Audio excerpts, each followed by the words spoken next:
Hello, ഇനി നമുക്ക് വസ്തുവിനെ ഒബ്ജക്റ്റിനെ സിക്കും എഫിനും ഇടയിൽ വെക്കാം. എന്താണ് പറഞ്ഞത്? Object between C and F. Object സിനും എഫിനും ഇടയിൽ വെക്കുമ്പോൾ പ്രതിബിംബം എവിടെയാണ് രൂപപ്പെടുന്നതെന്ന് നമുക്ക് നോക്കാം. അത് മനസ്സിലാക്കാനായിട്ട് നമുക്കൊരു റേ ഡയഗ്രാം വരക്കണം അല്ലേ? അപ്പോൾ എങ്ങനെയാണ് വരക്കുക? നമ്മളിവിടെ കോൺകേവ് മിററാണ് എടുത്തിട്ടുള്ളത്. അപ്പോൾ കോൺകേവ് ആകുമ്പോൾ നമുക്ക് ഇങ്ങനെ വരക്കാം. മറ്റേ ഭാഗം എന്താണ്? നോൺ റിഫ്ലക്റ്റിംഗ് പാർട്ടാണ്. അപ്പോൾ ഇങ്ങനെ ഷെയ്ഡ് ചെയ്യാം. എന്നിട്ടോ അപ്പേർച്ചർ, ഇതൊരു അപ്പേർച്ചറാണ്. അപ്പേർച്ചറിൻ്റെ സെൻറ്റർ നമുക്ക് പി ആയിട്ട് എടുക്കാം, പോളായിട്ട് എടുക്കാം. പിന്നെയോ ഇതിനൊരു സെൻറ്റർ ഉണ്ടാവും. അതാണെന്ത്? Centre of curvature. എന്ത്? വക്രതാ കേന്ദ്രം. അത് നമുക്ക് സി ആയിട്ട് എടുക്കാം. സിക്കും എഫിനും ഇടയിലുള്ള പോയിൻ്റ് എന്താണ്? മുഖ്യ ഫോക്കസ് ആണല്ലേ. മുഖ്യ ഫോക്കസിനെ നമുക്ക് എങ്ങനെ പറയാം? ക്യാപിറ്റൽ എഫ് വെച്ചിട്ട് പറയാം. അപ്പോൾ നമ്മൾ എങ്ങനെയാണ് വരയ്ക്കേണ്ടത്? ആദ്യം നമ്മളൊരു കോൺകേവ് മിററിനെ ഇങ്ങനെ വരയ്ക്കാം. എന്നിട്ടൊരു പ്രിൻസിപ്പൽ ആക്സിസ്, മുഖ്യ അക്ഷം ഇങ്ങനെ ഇങ്ങനെ നേരെ വരയ്ക്കുക. എന്നിട്ട് എഫ് അടയാളപ്പെടുത്തുക, സി അടയാളപ്പെടുത്തുക. അതായത് മുഖ്യ ഫോക്കസും സെൻറ്റർ ഓഫ് കർവേച്ചറും, അതായത് വക്രതാ കേന്ദ്രവും അടയാളപ്പെടുത്തുക. എന്നിട്ട് നമുക്ക് എവിടെയാണ് വസ്തുവിനെ വെക്കേണ്ടത്? എവിടെയാണ് ഒബ്ജക്റ്റിനെ വെക്കുന്നത്? സിക്കും എഫിനും ഇടയിലാണല്ലേ. അപ്പോൾ നമുക്ക് സിക്കും എഫിനും ഇടയിലായിട്ട് ഒരു ഒബ്ജക്റ്റിനെ ഇങ്ങനെ വരക്കാം. എന്നിട്ട് ഈ ഒബ്ജക്റ്റിനെ നമുക്ക് എന്താണ്? ഒ ബി എന്ന് പേര് കൊടുക്കാം. ഇനി നമുക്ക് രണ്ട് റേ ഓഫ് ലൈറ്റിനെ, അതായത് രണ്ട് പ്രകാശരശ്മികളെ നമുക്ക് കൺസിഡർ ചെയ്യണം അല്ലേ. അപ്പോൾ ഏതൊക്കെയാണ് കൺസിഡർ ചെയ്യുക? രണ്ട് റേസ് ഏതിലൂടെയൊക്കെയായിരിക്കും പോവുക? നമുക്കറിയാം, ഒന്ന് മുഖ്യ അക്ഷത്തിന്, പ്രിൻസിപ്പൽ ആക്സിസിന് പാരലലായിട്ട് ഇങ്ങനെ പോകൂലേ, പാരലലായിട്ട് ഇങ്ങനെ പോകും. പിന്നെയോ മറ്റേത് ഏതിലൂടെയായിരിക്കും പോവുക? ഫോക്കസിലൂടെയായിരിക്കും പോവുക. മുഖ്യ ഫോക്കസിലൂടെയായിരിക്കും രണ്ടാമത്തെ റേ ഓഫ് ലൈറ്റ് കടന്നു പോവുക. അങ്ങനെയാണെങ്കിൽ ഇത് നോക്കിയേ. ആദ്യമുള്ള റേ, അതായത് മുഖ്യ അക്ഷത്തിന്, പ്രിൻസിപ്പൽ ആക്സിസിന് സമാന്തരമായിട്ട് ഒരു റേ ഇങ്ങനെ കടന്നു പോയാൽ അതിൻ്റെ ആരോ ഒന്ന് വരക്കാൻ മറക്കരുത്. ആരോ ഇങ്ങനെ ആയിരിക്കും?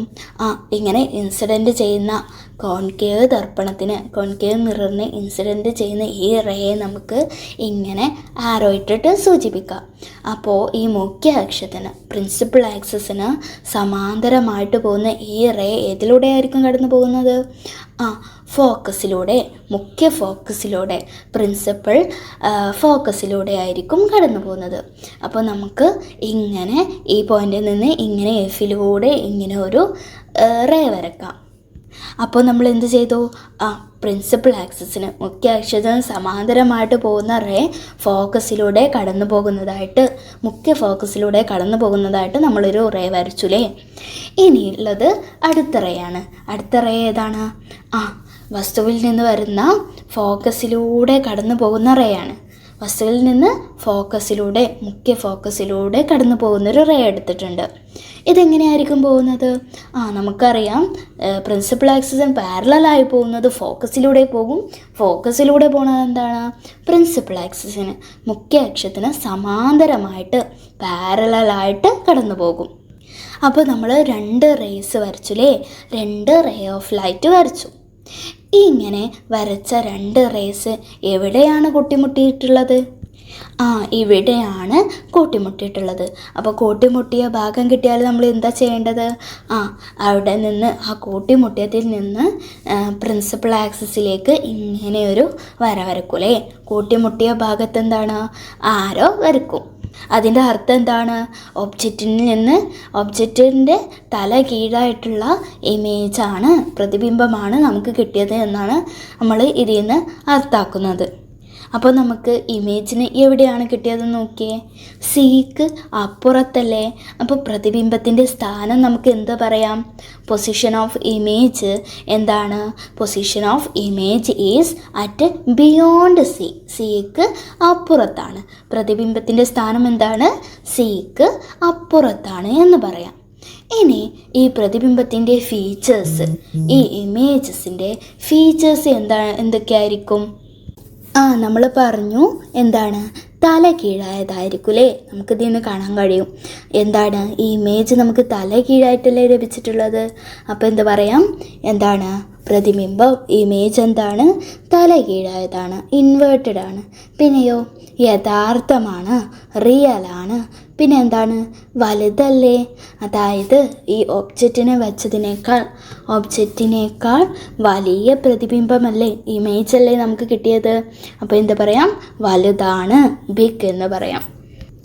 അപ്പോൾ ഈ സിക്കും എഫിനും ഇടയിൽ ഒബ്ജക്റ്റ് വെച്ചാൽ നമുക്ക് എവിടെയാണ് കിട്ടുന്നത്, position of image is at beyond C. പ്രതിബിംബത്തിൻ്റെ സ്ഥാനം എന്താണ്, സിക്ക് അപ്പുറത്താണ്. പിന്നെ ഈ പ്രതിബിംബത്തിൻ്റെ സവിശേഷതകൾ എന്തൊക്കെയാണ്, ഫീച്ചേഴ്സ് ഓഫ് ഇമേജസ് എന്തൊക്കെയാണ്, യഥാർത്ഥമാണ്, റിയലാണ്, തല കീഴായതാണ്, ഇൻവേർട്ടഡ് ആണ് എന്ന് പറയാം. പിന്നെയോ വലുതായിരിക്കും, ബിഗ് ആയിരിക്കും. അപ്പോൾ നമ്മൾ ഈ കോൺകേവ് ദർപ്പണത്തിന് മുമ്പിൽ സിക്കും എഫിനും ഇടയിലായിട്ട് വസ്തു വച്ചു. എന്നിട്ട് അത് എവിടെയാണ് രൂപപ്പെടുന്നത്, അതിൻ്റെ സവിശേഷതകൾ നോക്കില്ലേ. ഇനി നമുക്ക് ഒബ്ജക്റ്റിനെ എഫിൽ വെക്കാം. എന്താണ് പറഞ്ഞത്, ഒബ്ജക്റ്റ് അറ്റ് എഫ്, വസ്തു എന്താണ്, എഫിലാണ്. അപ്പോൾ വസ്തു എഫിൽ വെക്കുമ്പോൾ നമുക്ക് എങ്ങനെയാണ് വരയ്ക്കുക, ഇങ്ങനെ ഒരു കോൺകേവ് ദർപ്പണം വരയ്ക്കുക. എന്നിട്ട് എന്താണ്, ഇത് അപ്പർച്ചറാണ്, അപ്പർച്ചറിൻ്റെ മിഡ് പോയിൻ്റ് എന്താണ്, പോളായിരിക്കും. പിന്നെ ഒരു സെൻറ്റർ ഓഫ് കർവേച്ചർ ഉണ്ടല്ലേ, വക്രത കേന്ദ്രമുണ്ട്. അതിനെ നമുക്ക് സി എന്ന ലെറ്റർ കൊണ്ട് സൂചിപ്പിക്കാം. പിയിൻ്റെയും സിൻ്റെയും സെൻറ്റർ മിഡ് പോയിൻ്റ് എന്താണ്, മുഖ്യ ഫോക്കസാണ്, പ്രിൻസിപ്പൽ ഫോക്കസാണ്. അതിനെ നമുക്ക് എന്താണ്, എഫ് വെച്ചിട്ട് സൂചിപ്പിക്കാം. എന്നിട്ടോ ഈ എഫിലാണ് നമ്മൾ ഈ വസ്തുവിനെ വെക്കുന്നത്. ഒബ്ജക്റ്റ് അറ്റ് എഫ് ആണ്. അപ്പോൾ നമുക്കൊരു ഒബ്ജക്റ്റിനെ കൺസിഡർ ചെയ്യാം. അപ്പോൾ ഒരു ഒബ്ജക്റ്റ് വരച്ചു, ഒ ബി. ഇനിയോ 2 റേസ് വരക്കണം അല്ലേ. 2 റേസ് എങ്ങനെയാണ് വരക്കുക, ഒന്ന് എന്താണ്, പ്രിൻസിപ്പൽ ആക്സിസിന് മുഖ്യ അക്ഷത്തിന് സമാന്തരമായിട്ട് ഒരു റേ കടന്നു പോകും. പിന്നെ മറ്റേ റേ എന്താണ്, ഫോക്കസിലൂടെ കടന്നു പോകാൻ കഴിയുമോ, ഇല്ലല്ലേ. ഫോക്കസിലല്ലേ നമ്മൾ വസ്തുവിന് വെച്ചത്, അപ്പോൾ ഫോക്കസിലൂടെ കടന്നു പോകില്ല. പിന്നെയോ സെൻറ്റർ ഓഫ് കർവേച്ചറിലൂടെയാണ്, സിയിലൂടെയാണ് കടന്നു പോവുക. അപ്പോൾ എന്താണ് പറഞ്ഞത്, ഒന്ന് മുഖ്യ അക്ഷത്തിന് പ്രിൻസിപ്പൽ ആക്സിസിന് സമാന്തരമായിട്ട് കടന്നു പോകും, മറ്റേതെന്താണ്, സിയിലൂടെയാണ് കടന്നു പോവുക. അപ്പോൾ നമുക്ക് എങ്ങനെ വരക്കാം, മുഖ്യ അക്ഷത്തിന് സമാന്തരമായിട്ട് പ്രിൻസിപ്പൽ ആക്സിസിന് പാരലായിട്ട് പോകുന്നത് എന്താണ്, ഇങ്ങനെ വരക്കാം.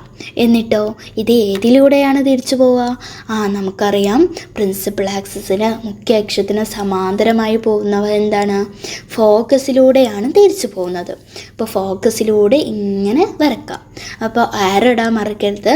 ആദ്യം എന്താണ്, ഈ കോൺകേവിൽ ഇൻസിഡൻറ്റ് ചെയ്യും, എന്നിട്ടോ ഫോക്കസിലൂടെ തിരിച്ചു വരും. ഇനി സെക്കൻഡ് റേ ഓഫ് ലൈറ്റ്, രണ്ടാമത്തെ പ്രകാശരശ്മി ഏതിലൂടെയാണ്, സിയിലൂടെയാണല്ലേ കടന്നു പോകുന്നത്. അപ്പോൾ എന്താണ്, ഈ ഒബ്ജക്റ്റിൽ നിന്ന് കോൺകേവിലേക്ക് പോയിട്ട് എന്താണ്, അത് സിയിലൂടെ ഇങ്ങനെ തിരിച്ചു വരുന്നതായിട്ട് വരക്കണം. അപ്പോൾ എന്താണ് പറഞ്ഞത്, സിയിലൂടെ വരുന്നത് സിയിലൂടെ തന്നെയല്ലേ തിരിച്ചു പോകുന്നത്. അപ്പോൾ നമുക്ക് ഇങ്ങനെ ഒരു കോൺകേവ് ദർപ്പണത്തിൽ ഇങ്ങനെ പതിക്കുന്ന ഇൻസിഡൻറ്റ് ചെയ്യുന്ന റേ എന്താണ്, ഇങ്ങനെ സിയിലൂടെ തന്നെ തിരിച്ചു പോകുന്നതായിട്ട് നമ്മൾ വരയ്ക്കാം. അപ്പോൾ നമുക്ക് 2 റേയും വരച്ചില്ലേ നമ്മൾ. അപ്പോൾ എന്താണ് ഇതിന്ന് മനസ്സിലാവുന്നത്, ഇവിടെ എവിടെയാണ് പ്രതിബിംബം രൂപപ്പെടുന്നത്, ഇവിടെ നമ്മൾ വരച്ച ഈ 2 റേസ് എവിടെയെങ്കിലും കൂട്ടിമുട്ടുന്നതായിട്ട് കണ്ടോ, ഇല്ലല്ലേ. അപ്പോൾ എന്താണ്, ഇതിങ്ങനെ പാരലായിട്ട് സമാന്തരമായിട്ട് നമ്മൾ ഈ വരച്ച 2 റേസും 2 പ്രകാശരശ്മികളും എങ്ങനെയാണ്, ഇങ്ങനെ പാരലായിട്ട് ഇങ്ങനെ പോവും, കൂട്ടിമുട്ടുന്നില്ല. നമ്മൾ മുമ്പ് പറഞ്ഞ ആ പരീക്ഷണമല്ലായിരുന്നു, അതായത് ഒരു സ്ക്രീനും, അതായത് ഒരു മെഴുകുതിരിയും സ്ക്രീനും വെച്ചിട്ടുള്ള കോൺകേവ് ദർപ്പണം വെച്ചിട്ടുള്ള ഒരു പരീക്ഷണത്തിൽ ഫോക്കസിൽ വെച്ചപ്പോൾ പ്രതിബിംബം രൂപപ്പെടുന്നതായിട്ട് നമുക്ക് കാണാൻ കഴിയില്ല. അതിൻ്റെ അർത്ഥം എന്താണ്, നമുക്കിപ്പോൾ റേ ഡയഗ്രാം വരച്ചപ്പോഴാണല്ലേ മനസ്സിലായത് എന്താണ്, ഇതിങ്ങനെ പാരലായിട്ട് ഇങ്ങനെ പോവാണ്, അതായത് എവിടെയും കൂട്ടിമുട്ടുന്നില്ല. അപ്പോൾ എന്താണ് പറയുന്നതെന്നോ, ഈ പ്രതിബിംബം അനന്തതയിൽ രൂപപ്പെടുന്നു എന്നാണ് നമ്മൾ സങ്കല്പിക്കുന്നത്. അപ്പോൾ എന്താണ് പറഞ്ഞത്? It is assumed that the image is formed at infinity. അപ്പോൾ നമ്മൾ ഒബ്ജക്റ്റിനെ മുഖ്യ ഫോക്കസിൽ വെച്ചാൽ പ്രതിബിംബം എങ്ങനെയാണ് രൂപപ്പെടുന്നത് എന്നൊക്കെ നമ്മൾ പറഞ്ഞുല്ലേ. ഇനി നമുക്ക് എഫിനും പിക്കും ഇടയിൽ വസ്തു വെച്ചാൽ എവിടെയാണ് രൂപപ്പെടുന്നത്, അതിൻ്റെ സവിശേഷതകൾ എന്തൊക്കെയാണ് എന്നൊക്കെ നോക്കാം. അപ്പോൾ എന്താണ് പറഞ്ഞത്? വസ്തു ഒബ്ജക്റ്റ് എവിടെയാണ് വെക്കുന്നത്? മുഖ്യ ഫോക്കസിനും പോളിനും ഇടയിലാണ് വെക്കുന്നത്. അപ്പോൾ നമുക്ക് എങ്ങനെ പറയാം? വസ്തു എഫിനും പിക്കും ഇടയിലായിരിക്കുമ്പോൾ, വെൻ ഒബ്ജക്റ്റ് ഈസ് ബിറ്റ്വീൻ എന്താണ് എഫ് ആൻഡ് പി. അപ്പോൾ നമുക്ക് എന്താണ് ഒരു കോൺകേവ് ദർപ്പണം കൺസിഡർ ചെയ്യാം. ഇവിടെ നോൺ റിഫ്ലക്റ്റിംഗ് പാർട്ടായതുകൊണ്ട് നമുക്ക് ഇങ്ങനെ ഷെയ്ഡ് ചെയ്യാം. എന്നിട്ടോ പോൾ അടയാളപ്പെടുത്താം അല്ലേ. അപ്പർച്ചറിൻ്റെ സെൻറ്റർ ആയിരിക്കും എന്ത്? പോള്. ഈ പോൾ അടയാളപ്പെടുത്തിയതിന് ശേഷം എന്താണ് നമുക്കൊരു മുഖ്യ അക്ഷം പ്രിൻസിപ്പൽ ആക്സിസ് വരയ്ക്കണം അല്ലേ. പോളിലൂടെ കടന്നു പോകുന്ന ഒരു പ്രിൻസിപ്പൽ ആക്സിസ് വരയ്ക്കണം. എന്നിട്ടോ സെൻറ്റർ ഓഫ് കർവേച്ചർ വക്രത കേന്ദ്രം വരയ്ക്കണം. അതെന്താണ്? സി എന്ന് അടയാളപ്പെടുത്തണം. ഇനി പോളിനും സിക്കും ഇടയിൽ എന്താണ് ഒരു ഫോക്കസ്, മുഖ്യ ഫോക്കസ് അടയാളപ്പെടുത്തണം. നമ്മൾ എവിടെയാണ് വസ്തു വെക്കുന്നത്? പോളിനും എഫിനും മുഖ്യ ഫോക്കസിനും ഇടയിലാണല്ലേ. അപ്പോൾ നമ്മൾ ഇതിൻ്റെ ഇടയിൽ എന്താണ് ഒരു ഒബ്ജക്റ്റിനെ വെക്കുക. ഒബ്ജക്റ്റിനെ നമുക്ക് OB എന്ന ലെറ്റർ കൊണ്ട് സൂചിപ്പിക്കാം. അങ്ങനെയാണെങ്കിൽ നമുക്ക് രണ്ട് റേ ഓഫ് ലൈറ്റ് കൺസിഡർ ചെയ്യണം അല്ലേ. അപ്പോൾ ഒന്നെങ്ങനെയായിരിക്കും? നമ്മൾ പറഞ്ഞതുപോലെ തന്നെ പ്രിൻസിപ്പൽ ആക്സിസിന് മുഖ്യ അക്ഷത്തിന് സമാന്തരമായിട്ട് ഒരു റേ കൺസിഡർ ചെയ്യണം. എന്നിട്ടോ അങ്ങനെ പ്രിൻസിപ്പൽ ആക്സിസിന് സമാന്തരമായിട്ട് പോകുന്ന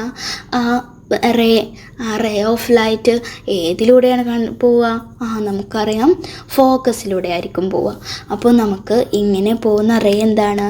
ഫോക്കസിലൂടെ ഇങ്ങനെ വരക്കാം. എന്നിട്ട് ആരോ ഇടാൻ മറക്കരുത്. നേരെ പോകുന്നത് ഇങ്ങനെ ആരോ ഇട്ടിട്ട് ഫോക്കസിലൂടെ കടന്നു പോകുന്നതായിട്ട് ഇങ്ങനെ ആരോ ഇടാം. ഇനി അടുത്തത് ഏതിലൂടെ ആയിരിക്കും പോവുക? സെൻറ്റർ ഓഫ് കർവേച്ചറിലൂടെ, അതായത് വക്രത കേന്ദ്രത്തിലൂടെ ആയിരിക്കും അടുത്ത റേ പോവുക. അടുത്ത റേ പോവാന്ന് വെച്ചാൽ സിയിലൂടെ കടന്നു പോകുന്നത് ഏതിലൂടെ ആയിരിക്കും തിരിച്ചു പോകുന്നത്? സിയിലൂടെ തന്നെ ആയിരിക്കും തിരിച്ചു പോകുന്നത്. അപ്പോൾ സിയിലൂടെ പോകുന്നത് എന്താണ്? സിയിലൂടെ തന്നെ ഇങ്ങനെ തിരിച്ചു പോകുന്നതായിട്ട്, അതായത് നേരെ കോൺകേവിൽ തട്ടിയിട്ട് സിയിലൂടെ തിരിച്ചു പോകണം. അപ്പോൾ സിയിലൂടെ തന്നെ ഇങ്ങനെ വരക്കാം. അപ്പോൾ നമ്മൾ രണ്ട് റേസും വരച്ചു അല്ലേ. ഈ രണ്ട് റേയുടെയും രണ്ട് പ്രകാശരശ്മിയുടെയും പ്രത്യേകത എന്താണ്? ഇതിവിടെ ഇങ്ങനെ അകന്നല്ലേ പോകുന്നത്. അപ്പോൾ ഇതെവിടെയും കൂട്ടിമുട്ടോ? ഇല്ലല്ലേ. അപ്പോൾ നമ്മൾ എന്താ ചെയ്യുക? അപ്പോൾ ഇങ്ങനെ വരച്ചിട്ടുള്ള രണ്ട് റേ മുകളിലേക്ക് ഇങ്ങനെ കൂട്ടിമുട്ടിക്കാൻ നോക്കാം. അപ്പോൾ നമുക്ക് എന്താണ് ഇങ്ങനെ കൂട്ടിമുട്ടിച്ചാൽ എന്താണ് ഈ കോൺകേവ് മിററിൻ്റെ പിന്നിലായിട്ട് നമുക്ക് ഒരു പോയിൻ്റ് കിട്ടും അല്ലേ. ഈ രണ്ട് റേസും കൂട്ടിമുട്ടിയിട്ടുള്ള അവിടെയായിരിക്കും ഇമേജ് രൂപപ്പെടുന്നത് നമുക്കറിയാം. അപ്പോൾ ഇങ്ങനെ രൂപപ്പെട്ടിട്ടുള്ള ഈ ഇമേജിൻ്റെ പ്രത്യേകതകൾ എന്തൊക്കെയായിരിക്കും? ഇത് എവിടെയാണ് രൂപപ്പെട്ടിട്ടുള്ളത്? കോൺകേവ് മിററിൻ്റെ പിന്നിലാണ്. പിന്നെയോ ഇത് കൂട്ടിമുട്ടിയിട്ടുള്ള ഭാഗത്ത് നമ്മൾ എങ്ങനെ അടയാളപ്പെടുത്തും? ഇങ്ങനെ ആരോ ഇട്ടിട്ട് താഴേക്ക് ഇങ്ങനെ വരക്കൂലേ. അപ്പോൾ ഇതെന്താണ്? ഒബ്ജക്റ്റ് നിവർന്നതാണ്. അതേപോലെ തന്നെ ഒബ്ജക്റ്റിനെ പോലെ തന്നെ എന്താണ് ഇമേജ് നമുക്ക് നിവർന്നതായിട്ടാണ് അല്ലേ കിട്ടുന്നത്. തലകീഴായതല്ല കിട്ടുന്നത്, എന്താണ് നിവർന്നതാണ് കിട്ടുന്നത്. അപ്പോൾ ഈ കോൺകേവ് മിററിൻ്റെ കേസിൽ നമ്മൾ എന്താണ് പറഞ്ഞത്? ഇതുവരെയും നമ്മൾ പറഞ്ഞതൊക്കെ എന്തായിരുന്നു? ഇമേജ് നമുക്ക് തല കീഴായതായിരുന്നു കിട്ടിയിരുന്നത്. എന്നാൽ ഈ പോളിനും മുഖ്യ ഫോക്കസിനും സെൻറ്ററിൽ ഒബ്ജക്റ്റ് വെച്ചപ്പോൾ നമുക്ക് നിവർന്ന ഇമേജ് കിട്ടിയില്ലേ. അതായത് ഈ കോൺകേവ് ദർപ്പണത്തിൻ്റെ പിന്നിലായാണ് നമുക്ക് ഇമേജ് കിട്ടിയിട്ടുള്ളത്.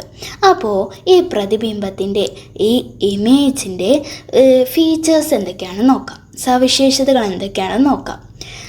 നമുക്കറിയാം എന്താണിത്, നിവർന്നതാണ്, ഇറക്റ്റാണ്. പിന്നെയോ ഈ ഒബ്ജക്റ്റിനേക്കാൾ വലിയ പ്രതിബിംബമല്ലേ നമുക്ക് പിന്നിൽ കിട്ടിയിട്ടുള്ളത്. അപ്പോൾ നമുക്ക് എന്താ പറയാം, വലുതാണ് എന്ന് പറയാം, ബിഗ് ആണ് എന്ന് പറയാം.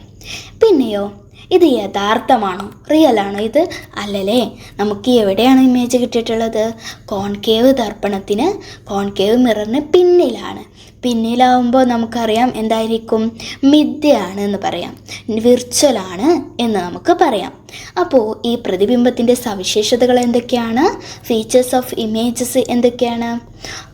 മിഥ്യയാണ്, വിർച്വലാണ്, പിന്നെ എന്താണ്, നിവർന്നതാണ്, എറക്റ്റാണ് എന്ന് പറയാം. പിന്നെന്താണ്, വലുതായിരിക്കും അല്ലേ, ഒബ്ജക്റ്റിനേക്കാൾ വലിയ ഇമേജാണ് നമുക്ക് കിട്ടുന്നത്, അപ്പോൾ ബിഗ് ആണ് എന്ന് പറയാം.